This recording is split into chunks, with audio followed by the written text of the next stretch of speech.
Hi, this is Scott Peterson. Today we're going to be talking about a condition known as hypoxic ischemia.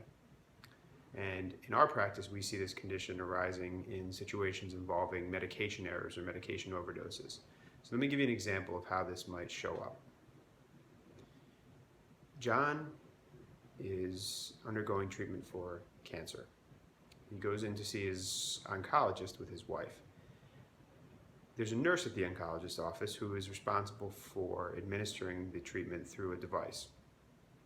The device requires some programming, so the nurse is required to punch in some numbers according to the appropriate dosage. The nurse has a lot in her mind that day. She's fallen behind in her appointments, so she's not really paying attention. She's just trying to rush through the treatment. Unfortunately, she misprograms the machine and sends John home without understanding that he's essentially sitting on a ticking time bomb. John goes home and expects that the machine will be administering the chemotherapy over the course of several days, perhaps a week. Unfortunately, an hour later, the machine starts beeping. When John and his wife check the machine, it's indicating that it's empty. John's now received a massive overdose of the chemotherapy. The result, or one of the results, is what's known as hypoxic ischemia. It's a swelling on John's brain that has now rendered him unable to speak or clearly communicate with anyone around him. He maintains a period of time in the hospital before ultimately passing away as a result of the medication overdose.